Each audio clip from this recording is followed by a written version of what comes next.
Salut à tous, j'espère que vous allez bien, c'est Romain et on se retrouve aujourd'hui pour un grand classique de ces moments uniques en termes d'intensité, d'attente, de niveau et de prestige sur une saison, et puis dans la vie d'un supporter tout simplement, si ce moment en devient heureux. Je parle de la double confrontation contre le Real Madrid qui débute mardi soir au Parc des Princes, un PSG qui ne compte qu'un seul joueur à l'infirmerie aujourd'hui, à savoir Sergio Ramos, celui qui, on a l'impression, n'arrivera jamais à enchaîner.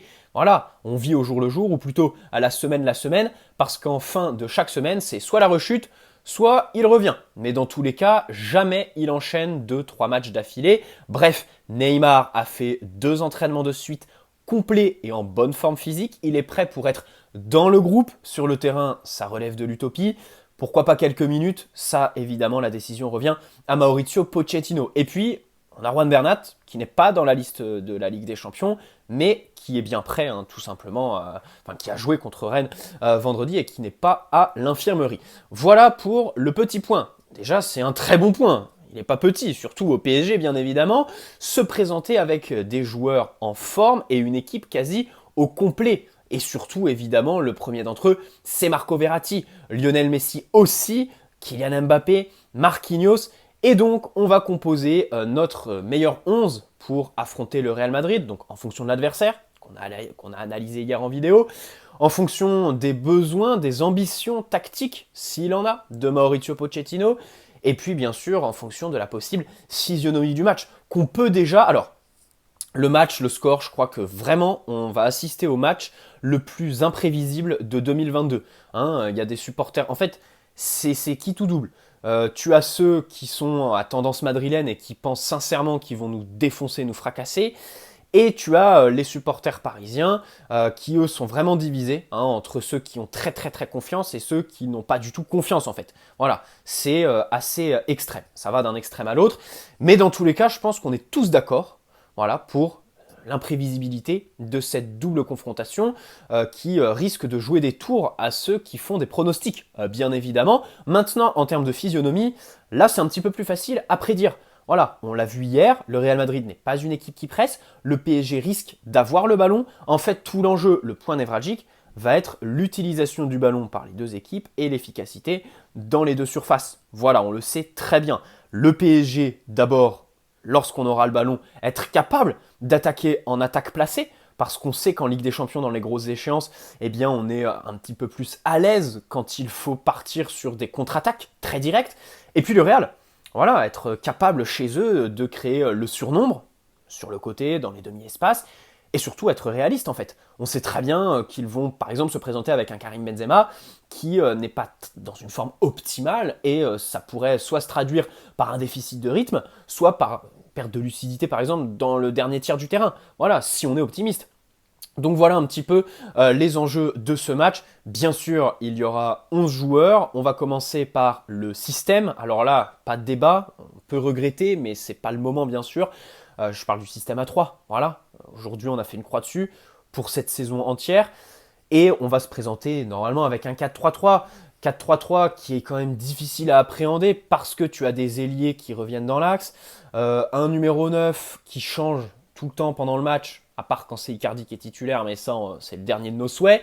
Et puis un milieu de terrain qui est quand même assez difficile à présenter sur un papier, en fait, parce que ça bouge tout le temps. Marco Verratti vagabonde, d'abord change de poste sur consigne de Pochettino plusieurs fois, parfois dans les matchs, et puis ensuite un volume de jeu, de course et tout ça qui fait qu'il est difficile à appréhender. De l'autre côté, on a joué parfois avec et Danilo et Leandro Paredes, 2 points de basse. Au final, t'en avais un qui était relayeur et tout ça. Bref, on a aussi un retour à prévoir.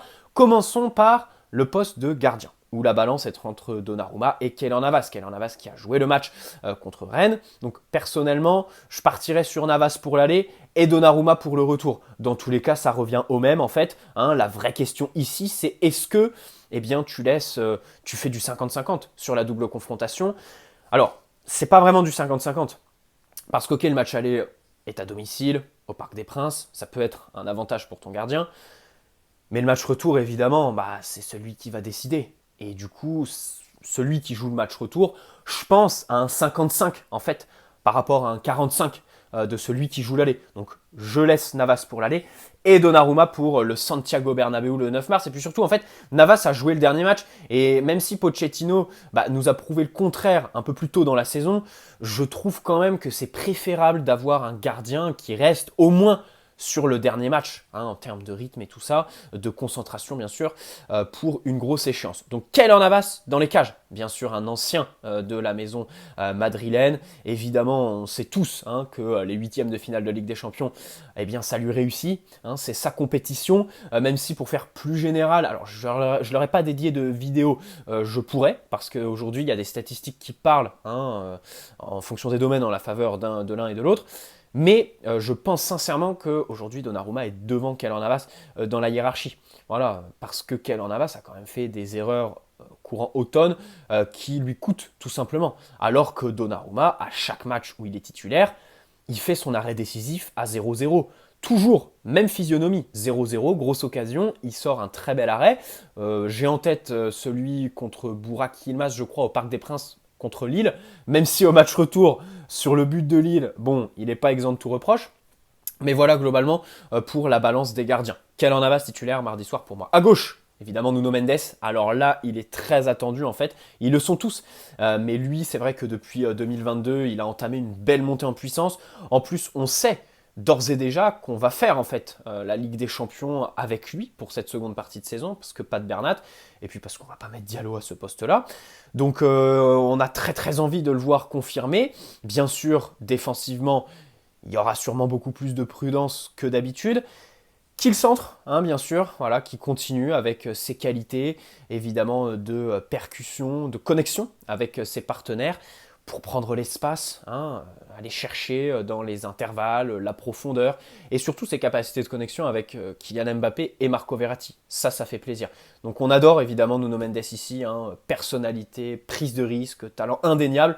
Voilà, vraiment tout ce qui fait qu'en fait on apprécie un joueur, et c'est surtout qu'en plus ces trois critères qui manquent un petit peu dans ce PSG ces dernières années, surtout au niveau des jeunes. Bref, charnière centrale, je pense que là on est tous d'accord, Kimpembe, Marquinhos. Il y aura peut-être des réfractaires, parce que Thilo Kehrer fait une bonne saison, parce que Abdou Diallo, avant de partir à la CAN, restait sur 2-3 matchs assez bons. Bon, là il revient de la CAN, il est un petit peu essoufflé. Diallo comme Kehrer, non, je mets Kimpembe bien évidemment, mais dans l'hypothèse, mais c'est vraiment une hypothèse que je mets pour être tatillon, dans l'hypothèse où il fait un mauvais match, je m'exclus pas la possibilité de le remplacer par Kehrer ou Diallo aisément, parce que les deux font des saisons assez bonnes en fait. Voilà, Kehrer est bon. Moi, j'apprécie Kehrer, j'apprécie ses matchs. Kimpembe, c'est vrai qu'à la relance, il prend plus les risques qu'il prenait avant. Alors parfois, ça pouvait lui jouer des tours, mais la plupart du temps, ça faisait de lui un défenseur qui apportait à l'équipe à la construction. Là, c'est vrai qu'on pourrait lui reprocher ça, tout comme sa fragilité un petit peu dans les duels, notamment aériens ces derniers temps, mais globalement, évidemment, on sait aussi que c'est un joueur qui est capable de se sublimer dans les grands rendez-vous, donc on est à fond derrière lui. Et surtout, attention, il va affronter Benzema, c'est un joueur qu'il connaît, c'est quelqu'un qui décroche beaucoup, il s'est fait prendre plusieurs fois. Au match aller contre Lyon en septembre par exemple, le but de Paqueta, il se fait prendre par le décrochage de Slimani. Et derrière, eh bien Marquinhos se retrouve à gérer plusieurs joueurs. L'alignement n'est pas respecté, nos milieux de terrain sont pas assez intelligents pour venir combler, donc t'es pris au dépourvu. Voilà. Très attention, le décrochage c'est quelque chose qui fait partie du jeu du Real Madrid. Et pour moi, ça va être l'enjeu principal de cette charnière centrale. Et pour Kimpembe, et pour Marquinhos à ses côtés. Capitaine, bien évidemment, le capitaine courage qui sort des matchs toujours satisfaisant, bien sûr. Alors, vendredi soir, il a fait une petite erreur en début de match. Tant mieux, il l'a fait vendredi, ça n'a pas eu d'incidence, et on espère qu'il n'en fera pas mardi, bien sûr, qu'il continue tout simplement à être toujours aussi tonique sur les appuis, explosif, rapide, bien sûr, dans les duels, l'utilisation du haut de son corps, et puis précis à la relance, voilà, les ballons pieds en rupture, chercher à casser les lignes, les intervalles, et puis tout simplement la propreté des interventions, voilà, du côté de Marquinhos, ça fait toujours plaisir. Et puis c'est surtout, en fait, c'est pas qu'il n'est pas attendu, mais c'est une des valeurs sûres. On sait très bien qu'il va faire un bon match et qu'on tiendra le discours qu'on tient actuellement avec lui mardi soir à 23h30. De l'autre côté, par contre, à droite, Achraf Hakimi. Alors il revient de la CAN, voilà, il a fait un bon match contre Lille, contre Rennes. C'était un petit peu moins bon, sans être mauvais bien sûr, parce qu'on a retrouvé le Achraf Hakimi un petit peu sur la retenue, et on a aussi retrouvé bien sûr le problème des joueurs de devant qui l'isolent en fait, qui lui font pas la passe. Et ça, c'est très très chiant. On espère qu'on va pas être pris au piège par ce truc-là qui nous colle depuis le début de la saison, dont on n'arrive pas à remédier, l'isolement d'Achraf Hakimi, voilà, qui a besoin que Kylian Mbappé vienne sur son côté, échanger avec lui, pour avoir cette influence, et puis surtout pour que ça débouche sur quelque chose. Donc il sera titulaire, alors évidemment, il va avoir du boulot, hein. En face, il y a un latéral qui se projette, il y a Vinicius, donc ça va être assez compliqué pour lui. Il faut bien sûr mettre un milieu relayeur qui vienne compenser. Et puis, on lui fait confiance bien sûr avant tout, hein, à la relance, qu'il se projette, et puis qu'il soit très concentré. Voilà, il a montré qu'il en était capable tout simplement. Voilà. Au milieu de terrain, alors là c'est compliqué, hein. Milieu à 3 comme j'ai dit, pour moi pas de point de base, pas de relayeur ou de je ne sais quoi, parce que en réalité, voilà, je l'ai déjà dit plus tôt dans la vidéo, ça ressemble pas à grand chose sur le terrain. C'est pas une disposition comme au Real, où t'as Casemiro, et après t'as Kroos et Modric. Bref, déjà Marco Verratti, bien sûr, hein. Alors là ça fait plaisir de le voir arriver apte et en forme pour un match de Ligue des Champions. Donc là tout est réuni pour qu'il nous sorte une masterclass. Comme Marquinhos, hein, on est quasi assuré d'en voir une tout simplement. Ça fait plaisir qu'il continue à avoir son influence devant, parce que c'est avec Kylian Mbappé, je pense, ces derniers temps, celui qui apporte le plus de danger. C'est assez paradoxal. Et surtout qu'il continue avec son volume de jeu, son volume de course. Voilà, être tout aussi efficace sans ballon aux abords de notre surface et aux abords de leur surface, hein, en termes de pressing, contre-pressing, toujours là, à engager des mouvements. Je crois que contre Rennes, j'ai vu passer une statistique qui disait que un tiers des mouvements de pressing engagés par toute l'équipe, c'était Verratti. Il a engagé un tiers des mouvements de pressing de l'équipe. C'est absolument remarquable pour Marco Verratti. Et encore une fois, j'insiste bien, on s'arrête souvent sur ses qualités avec ballon, hein, la toupie à 20 mètres du but, voilà, sans broncher, sans faire peur à personne, évidemment. Ses qualités de tacle, par exemple, hein, tous ces gestes qu'il maîtrise.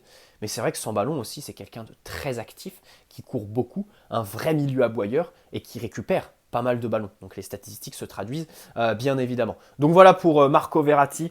On l'attend en fait. Tu te dis, s'il y a masterclass, ça passera par Marquinhos, lui et Kylian Mbappé, obligatoirement en fait. Après les autres, c'est du bonus. Mais ces trois-là, c'est la colonne vertébrale. Avec Keylor Navas, on peut le rajouter bien sûr. Voilà. À ses côtés, alors là, c'est plus compliqué. C'est plus compliqué. Pour moi, déjà, il faut titulariser Idrissa Gueye. Il rentre de la CAN. Bon, il a eu le temps de reprendre l'entraînement vendredi. Ça va. Il n'est pas en manque de rythme. Hein, il ne revient pas de vacances. Voilà. La CAN, c'est vrai que c'est un championnat qui est compliqué. En plus, alors il y avait la question du climat, des pelouses et tout ça, qui ont fait que ça n'a pas arrangé le truc pour lui. Donc très bien, on en tire profit. On a un joueur qui est apte, tout simplement, je pense, à commencer le match. Et il le faut. Parce que la saison dernière, il a été plus que capital, tout simplement. C'est quelqu'un qui se sublime et qui, évidemment, à la perte du ballon, va nous aider beaucoup. Voilà. Comparé aux autres, surtout. Voilà, je mets aussi Idrissa Gueye pour s'épargner, s'éviter les Herrera, les Wijnaldum, ou tout simplement limiter, en fait, hein, le nombre de ces joueurs présents sur le terrain. Donc pour moi, il faut titulariser Gueye. J'espère que Pochettino le fera. C'est ma plus grande crainte par rapport à lui aujourd'hui, en fait. Je me dis, bon, la compo, elle est facile à prédire, à part au poste de gardien, et justement pour Idrissa Gueye. Est-ce qu'il va prendre ce risque, Pochettino?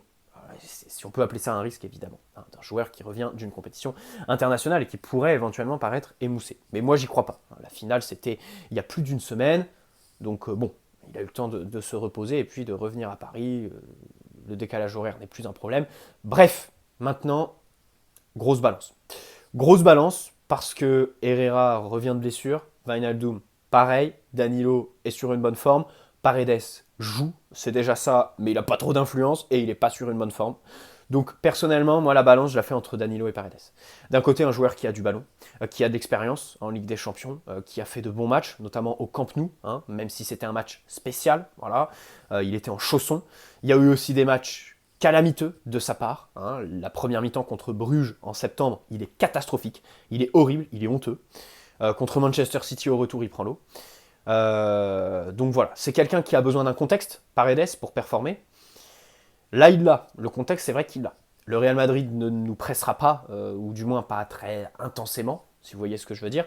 Et donc, il aura le timing, en fait. Voilà, il aura évidemment les situations pour faire parler ses qualités de passe, longues, courtes, en l'air, pied en rupture, pour casser les lignes bien sûr, chercher la profondeur et organiser le jeu. Le problème qui se pose, c'est que toutes ces qualités, on ne les voit pas trop en ce moment. Ou du moins, elles ne dégorgent pas assez sur le collectif. Il ne prend pas le jeu à son compte, Paredes. Contre Rennes, bah, tu te demandes quelle est son influence.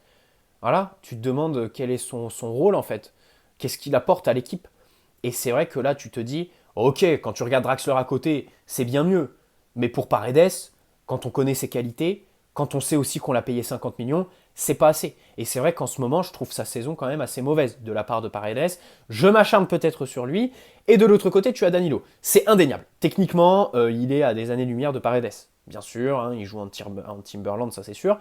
Maintenant, moi je crois profondément à la forme, à la dynamique dans le foot. D'ailleurs, le Real est une équipe qui nous le prouve en fait. C'est une équipe de dynamique. Tu retires un seul des 11 joueurs d'Ancelotti, bah c'est vrai que l'engrenage, hop, ça peut être un grain de sable très très vite en fait. Ça peut très vite disjoncter, avec un seul joueur qui part. Un blessé par exemple, ou un truc comme ça. C'est vrai que la dynamique, la forme, la confiance, bah pour moi c'est un facteur important. Et c'est ce qui joue en la faveur très clairement de Danilo dans cette balance. Maintenant, oui, avec ballon, bah, c'est compliqué.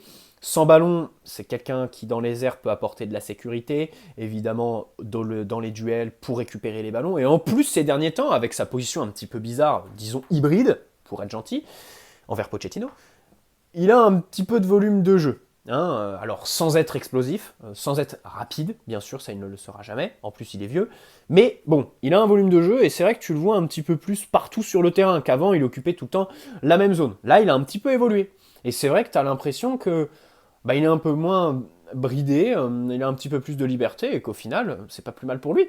Donc personnellement, je fais partie des gens qui partent sur Danilo pour mardi, et surtout parce que je pense que ça va être l'option en fait de Mauricio Pochettino.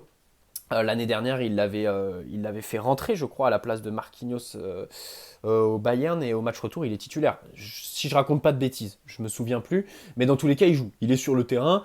C'est vrai que c'est quelqu'un, tu as l'impression qui t'apporte de la chance, parce que quand il est là, bon, il fait pas des masterclass, mais tu as une chance inouïe, quoi. Tu prends pas de but, tu fais collectivement de bonnes performances. Bon, écoutez, moi, je me dis, là, dans la balance, c'est Danilo pour Paredes, tout simplement. Donc un milieu, Danilo, Gay, Marco Verratti. Si possible, Danilo un peu plus bas que les deux autres. Et puis en attaque, maintenant. Alors, la question de Neymar, je pense qu'elle ne se pose pas, parce qu'il revient de blessure. C'est en plus un joueur qui a toujours besoin de quelques matchs pour reprendre du rythme, dans l'idéal de la confiance.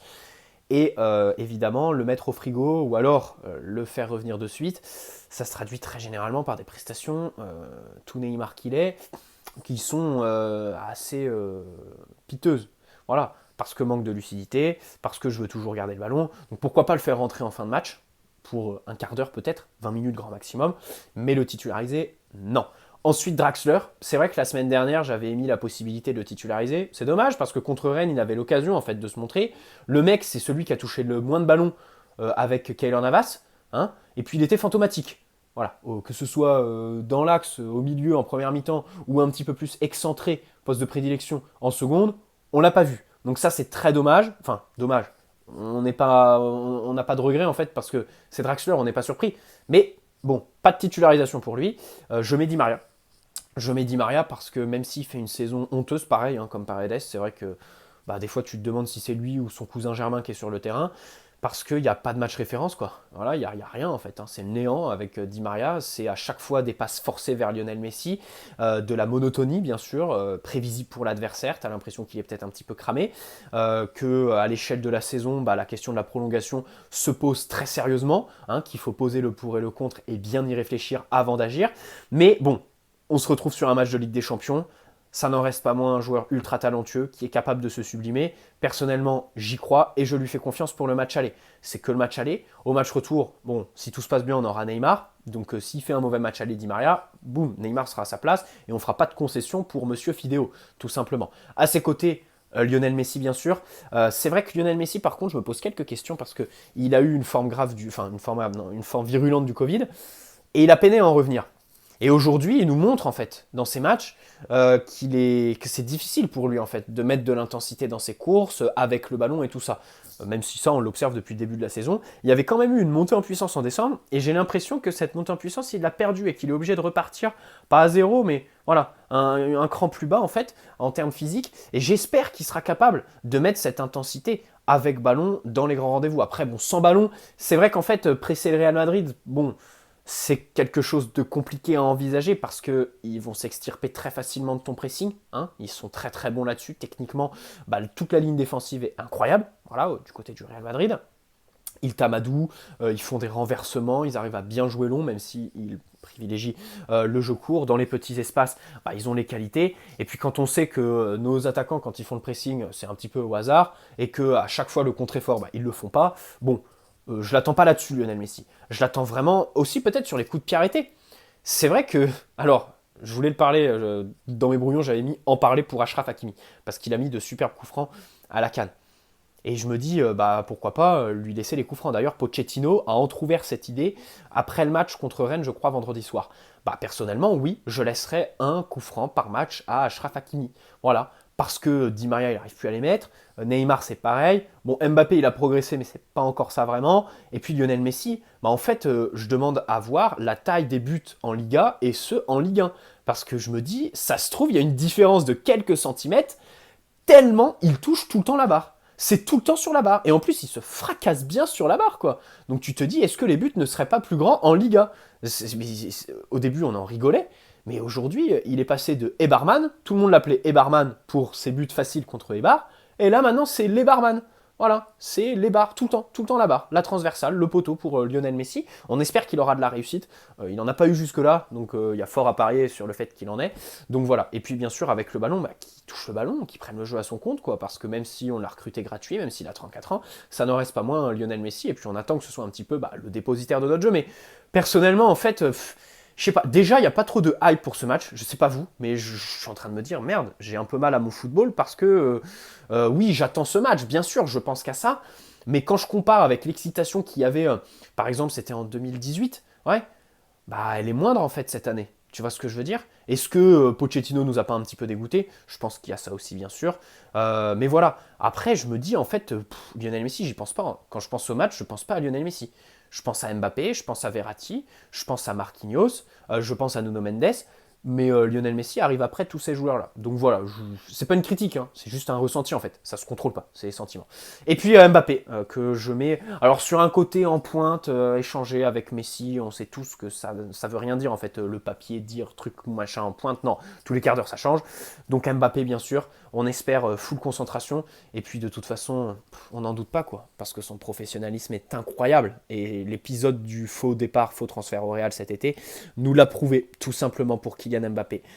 Bon et bien voilà, je pense avoir fait le tour de ce que je voulais vous dire pour cette fameuse composition 4-3-3, Navas, Achraf Hakimi, Marquinhos, Kimpembe, Nuno Mendes, Danilo, Gay, Marco Verratti, Di Maria, Mbappé, Lionel Messi. 23 minutes de vidéo, c'est assez long, j'espère que vous avez tenu jusque-là. Merci aux valeureux qui sont dans ce cas. Et puis n'hésitez pas à poser un like si ce n'est pas déjà fait. Vous abonner aussi, bienvenue à ceux qui le feront. Et puis on se retrouve très très vite, mardi du moins, pour le débrief à chaud de ce match. Allez, et puis surtout, s'il y en a qui vont au Parc des Princes, profitez. Voilà, allez, ciao les amis.